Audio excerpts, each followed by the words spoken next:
Hello, I'm Mary Weavers. And I'm Radley Reichert. And this is Life, Liberty, and the Pursuit of Happiness, a story of gender, race, and sexuality. Civil rights. Civil rights is the rights of citizens to political and social freedoms. Although civil rights is typically used to describe a social movement between the 1950s and 60s to eliminate segregation and gain racial equality, it's actually a way broader term. As a whole, civil rights include protecting citizens' physical and mental state from discrimination because of gender, race, and sexuality. Some civil rights include the right to vote, the right to public education, and the right to use public facilities. The 19th Amendment guaranteed all American women the right to vote. This milestone was finally achieved after a long and difficult struggle. Between the year 1878, which was when the amendment was first introduced, and the year 1920, which was when it was ratified, these women's suffrage supporters had worked tirelessly to get the rights that they deserved. Some would challenge male-only voting laws in the courts, while others would do their parts by participating in silent vigils, hunger strikes, and parades. After Representative Harry Byrne switched his vote at the last minute, he worked to secure women's voting rights. In 1954, Brown versus the Board of Education legally desegregated schools, but many of these schools protested the change and placed unregulated tests on African American children. While some students passed these tests, most chose to attend the poorer African American schools. But one student, a 6-year-old, helped pave the way for other students and broke the color barrier of schools. This student's name is Ruby Bridges. Ruby attended William Frantz Elementary in the fall of 1960, where many students were soon able to follow. Following Stonewall on June 28, 1969, there wasn't a lot of progress for the LGBT rights movement. This was until the murder of gay University of Wyoming student Matthew Shepard. Following his death, there was a large national divide as part of the country was mourning the death of the young boy, while the other part of the country was protesting his funeral. Now, this divide within our country was very significant, and it sparked Congress to recognize the true need for change in order to protect members of this community.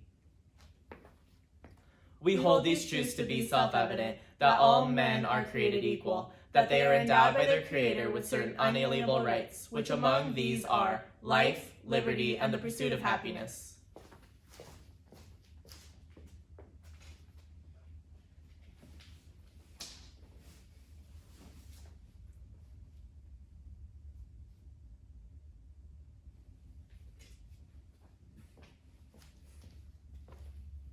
It was August of 1920.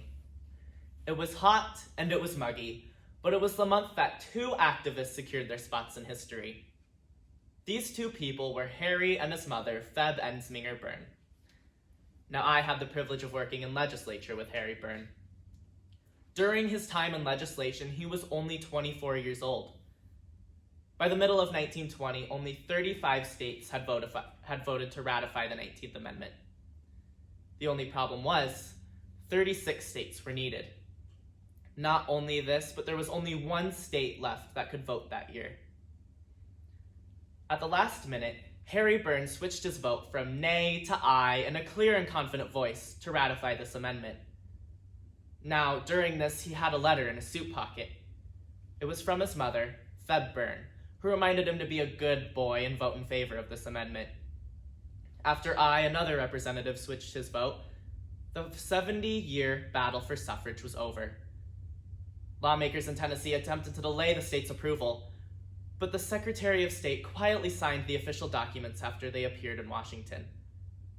Now, Harry Byrne and I were pretty close, and he told me of the many reasons he had for switching his vote. But the one that stuck with me was that he knew a mother's advice was always safest to follow, and his mother wanted him to vote for ratification. We hold these truths to be self-evident, that all white men and women are created equal. Ruby, time to go. It will be Ruby's 2nd month at William Frantz Elementary. She did it. She passed the test. I know it was meant to keep her out, but she passed the test, and my little girl deserved every chance at a proper education. There's only one problem. They don't want her there. Every day they line up on the side of the road, throw things, yell horrible slurs, but it's all worth it to see her face when she gets home from school. The first day of school, she couldn't even go to her classroom. She was stuck in the principal's office all day. But the second day she met her teacher, Miss Henry, who is a perfect angel and treats Ruby like any other student, even though she's the only one in her class. The people at the school are no better. One lady, a teacher, threatened to poison her lunch, and the students put a black doll in a coffin in her cubby. And the month hasn't been easy on my family either. My husband, Avon, lost his job. Stores refused to serve me, and we receive threats almost every day. But it's all worth it. I pray that one day my little girl can enter a classroom and join every other student in learning without feeling ashamed. We hold these truths to be self-evident, that all men and women are created equal. I remember it like it was yesterday. The dental brace. That was the only way that Judy and Dennis Shepard knew that it was their son lying in the hospital bed. On October 6th, 1998, my friend Matt and I were working on an LGBT awareness week at our campus. But when he asked if I wanted to go get a few drinks with him afterwards, I said no. So we went alone. While he was there, Russell Henderson and Aaron McKinney noticed Matt. He was only 5'2" and 102 pounds. Matt was such an innocent boy and an amazing friend, but that also made him an easy target. Russell Henderson and Aaron McKinney then went to the bathroom at Fireside Bar in order to plot a way to gain Matthew's confidence by pretending to be gay.